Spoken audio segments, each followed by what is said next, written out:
I, 31F, don't know how to feel about my marriage anymore. It's been 2 weeks since my husband, 32M, said something that was the straw that broke me. We have been married for 10 years, together for 14. 2 weeks ago we were talking about what we would do if we swapped bodies. My husband made the comment that if he were in my body, he would spend more time with the kids. This was a hurtful dig at me, as I am coming out of a year-long depression that left me feeling disconnected to our 2 kids, 7M and 5M. I have expressed to my husband how this is a struggle I've been having, and how I feel like a bad mom and guilty for not feeling connected to our kids. So he is aware this is a sore subject for me. After he said it, I just said okay and got out of bed, got dressed and sat in the living room with the kids and watched a movie. Later my husband asked if I was okay, and I said honestly, I am a bit upset right now. He asked if we could talk, and I told him I needed a moment before we talked. When I was ready, I asked him if he knew why I was feeling upset. He didn't. I told him how the comment he made hurt me. We talked, there were tears from me, and the conversation ended with him telling me that he didn't have any goals for our relationship. After this conversation, I've been doing a lot of thinking. I've withdrawn, which I know is not healthy, but I just don't want him to touch me, and I'm struggling to look at him. I feel hurt, like he doesn't care enough about our relationship to see a future together. I feel like he sees me as a bad mom, the way I feel, which makes me feel worse. I feel like our relationship was a lie, like he just married me because that's what you're supposed to do, find a Christian woman, marry her, have kids, live the American dream. I don't really know if he loves me. And I know this is likely my insecurity, but the feeling is hard to overcome. We have talked twice since then. The first time I expressed how I was feeling and how hurt I was, and he expressed that he didn't feel like our marriage could continue if things continued this way. I agreed it could destroy our marriage, but I was hurt and didn't know what to do or how to feel. The second talk was last night. I have thought a lot about our relationship and how we got to this point, and I've realized that I am looking for something in him that he is unable to provide. I need the assurance that he loves me. I need to know why he loves me, be shown the love he has, and have someone who can dream of all the things we can do together, plan things together, and be with someone who sees me as someone to share their life with. Unfortunately, my husband is not that type of person. While I believe he loves me, he is not able to express the why, show it in a way that I need, small gestures or a simple hug. He doesn't plan his future or have foresight, as he says. He wants to be with me, but he's not able to fulfill what I'm looking for in him. So we talked about that, and how I'm at a point where I'm not sure where to go from here. Is what I need in a relationship to feel loved and secure more important than the life we've already built? We don't have the answer, but at least we are communicating. I know he is also hurting because he expressed that he looks at me and his heart aches because he doesn't know if he'll be able to touch me again. I did tell him that could change. It's just in this moment I'm not comfortable being touched, and I thanked him for not pushing to hold me or be intimate with me. We do respect each other, and I do love him very much. I'm just unsure now, and it's scary. Too long did not read. My husband made a comment that made me start rethinking our whole relationship, and whether he is able to fulfill the things I need to feel loved and secure. We're communicating and working on it together, but I feel lost. This sounds like the depression talking, to be honest. You should bring it up in therapy. How long has your depression been going on, and what are you doing about it? Get some help for your thought patterns. Financial betrayal just found out that my boyfriend, 26M, has been lying to me, 25F, about his finances for years. I just found out that my boyfriend, 26M, has been lying to me, 25F, about his finances for years. We've been together for almost 10 years. Throughout our entire relationship, saving money has been extremely important to me because I've always had the goal of buying a home before 30. I've been disciplined and consistent with saving, and over time I've built up a solid amount of money. He has also been working and saving as well. Just now that I've finally found a perfect place I want to buy, I've discovered that he has no savings at all.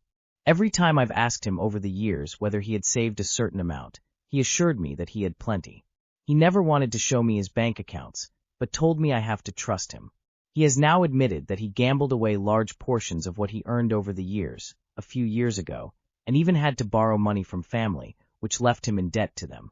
At this point, he has almost nothing left, but he told me that he has no more debt. I believe that. For years, I've been living with a false sense of security. Because of this, I can't take out a mortgage with him, and all the plans and dreams I had about buying a home together feel like they've fallen apart. I'm a student, so I don't earn much now, but he has no higher education because he chooses to just work and earn money. And this isn't the only thing he has lied about. It turns out there have been several other lies over the past few years as well. He just now admitted everything, every lie, just because he had no excuse for not buying this home. I'm so mad at him. How do you even get through something like this? I don't want to end the relationship. Too long did not read. My boyfriend lied about his finance over many years. How to move forward. As a daughter of a gambling addict, please end the relationship. You are signing yourself up for a lifetime of these lies plus disrespect. Why would you want to stay with someone you can't trust? The fact that you are considering staying with him is mind-blowing. Please seek wise counsel and therapy. Explore why you would consider staying with a man who has lied and disrespected you for years and will more than likely continue to do so. I accused my boyfriend of faking a brain injury. Now I don't know if I'm crazy for doubting him or crazy for believing him.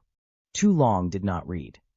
I've been in a long-distance relationship for almost a year, and every time we try to meet, something crazy happens last minute. The most recent time, he was supposedly in a car accident with intracranial bleeding on his way to see me, but was discharged the same day. I love him and believe he wants to see me, but the pattern and timing make me question if I'm being lied to. I don't know if this is just unfortunate situations or a bunch of lies. I've been talking to this guy long distance since around January 2025. We started getting really close around March.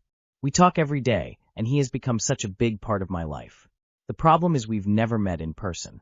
BF is in quotes because technically we're not officially BF/GF, but he acts like my boyfriend in a lot of ways.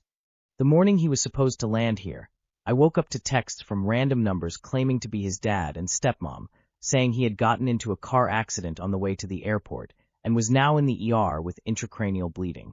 I was in shock and scared. His location was off, then later showed him at a hospital, then turned off again.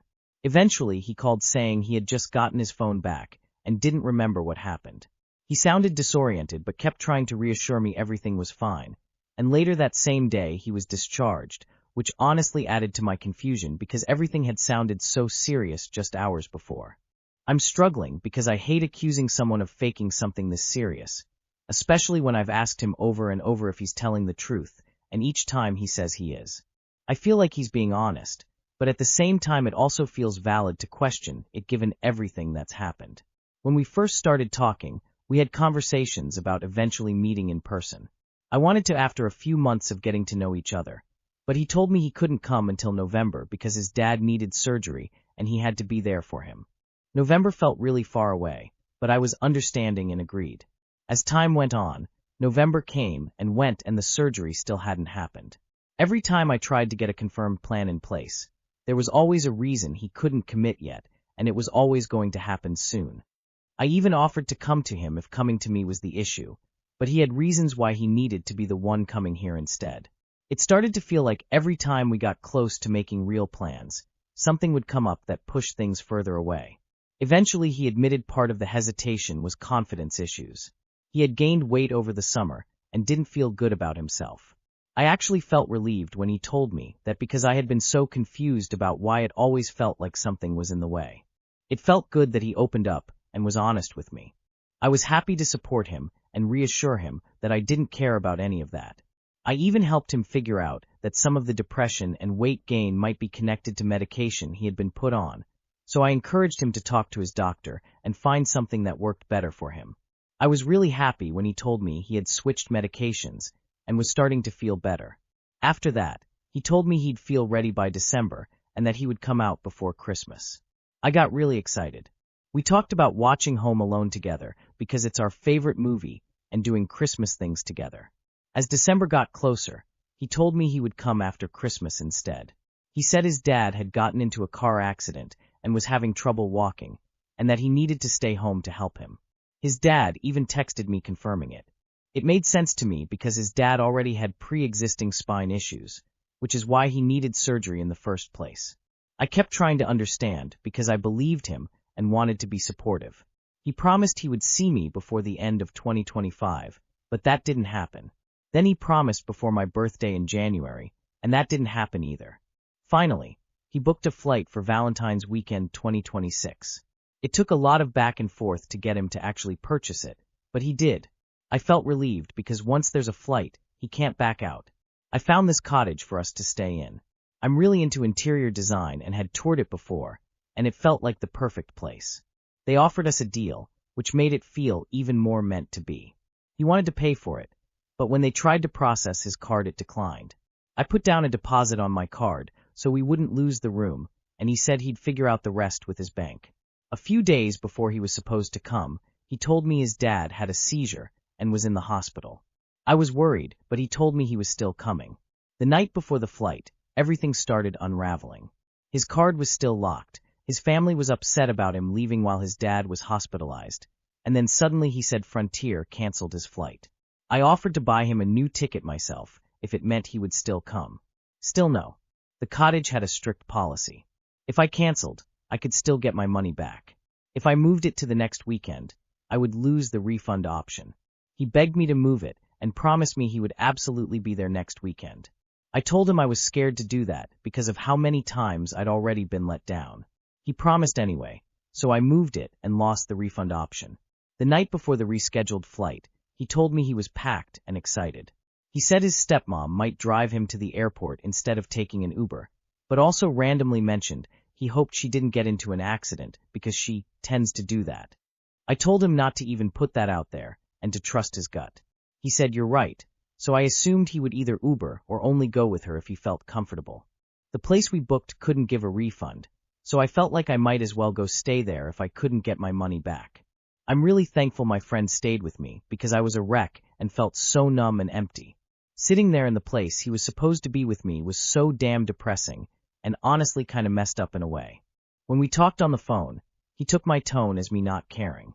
He kept telling me I was talking to him like a stranger and that it hurt him that I wasn't being more emotional or comforting. He said I was talking to him like customer service and kept demanding I show emotion. He said it felt like I was accusing him of lying instead of supporting him during something traumatic. What makes this even more difficult and honestly confusing is that my friend, along with my other friends, think his whole explanation is BS. Even my friend's boyfriend thinks he's lying. Everyone keeps pointing out that there's been a pattern where something dramatic happens every single time we are about to meet, and I see it too. I asked for proof because I genuinely didn't know what to believe anymore. He said he'd send documents in the morning, but when I asked for them the next day, he got defensive and said it was ridiculous that he was being questioned like that. He said he didn't even have all the pages, that his dad had them, and later said he would get them when he went back to the hospital the next day. At that point, I started losing patience because it felt like every answer led to another delay. Everyone is telling me I'm putting too much effort into this man and that I need to drop him, but it's easier said than done. I don't want to give up. I wanted him here. I wanted to meet him so badly, and I still RLY do. But it's been one too many times that plans have fallen apart. I moved the booking because he promised me. I told him if he didn't come a while back we are done, and he knew that. Part of me wonders if that pressure could have pushed him to lie. After this most recent time, I told him I was done because I can't keep living in this cycle of hope and disappointment. He says he's hurt that I'm questioning him and don't fully believe him, especially during something he says was traumatic. Love him, and I don't doubt that he loves me and wants to see me, but something not right. Edit, I blocked him. I also called the phone numbers that were supposedly his mom and dad, and shocker, no answer. Before I blocked him, I asked for medical documents. I did see his location go to the hospital, and the documents he sent are legit, but they don't mention anything about an intracranial bleed or any kind of emergency surgery. They list chest pain and headache with unknown cause. Make of that what you will. He also sent a picture of a hospital wristband with the correct date, his full name, and birthday. So I mean he was at a hospital, but being at a hospital doesn't automatically prove he was in an accident. And technically anyone can go to the ER if they don't feel well. Thank you guys for the reality check. Much needed. Oh honey, he's a catfish. BF, dad, and stepmom are all the same person, with multiple burner phones. This sounds like an episode of Catfish. 28. Am I wrong for keeping something from a past love, even though it makes my current partner uneasy? This feels stupid to even ask, but it's been sitting in my chest for months. Years ago, I went through a loss that didn't just hurt, It split my life into a before and an after. Someone I loved deeply didn't just leave, they were taken out of my life without warning. No closure, no final conversation, no chance to grow apart naturally. After the funeral, her sister handed me a small box. Inside was a ring I had never seen before. Apparently, she'd bought it during a trip and planned to give it to me when the timing felt right. She never got the chance. I don't wear it on my ring finger. I don't think of it as a symbol of being attached to the past. It's more like an anchor, a reminder that I once loved, and that grief doesn't mean I've stopped living. Eventually, life moved forward. For years later, I met someone new, my current partner. She's kind, patient, and nothing like my past relationship in the best way possible. She knows about the loss and why the ring matters. I even offered to stop wearing it. She said I didn't have to. But sometimes, when we're out together, she'll absent-mindedly touch my hand and then pull back. Or she'll joke about ghosts of exes, laugh, and then go quiet. I can tell she's trying to be understanding, even if it costs her something. I don't want to pretend my past didn't happen. But I also don't want to ask someone to compete with a memory they can't win against. So I'm torn. Is keeping it a healthy way of honoring grief? Or am I selfish for holding on to something that clearly makes the present harder for the person beside me? I genuinely don't know where the line is. Too long did not read. 28M, in a 4-year relationship. I keep a ring from a past love who passed away. My current partner knows about it, but sometimes seems uneasy. Am I selfish for holding on to a meaningful keepsake, or is this a healthy way to honor grief? Summary. I'm struggling to balance honoring a past love's memory through a meaningful keepsake and respecting my current partner's feelings. I want advice on whether keeping it is appropriate or if I should reconsider. I'd just stop wearing it. Keep it, but don't get rid of it. Maybe keep it somewhere safe, but don't wear it. That way you still honor the person you lost, but you're not putting it in the face of your new person. It's a keepsake that means something to you, but you're ready to move forward with your new person.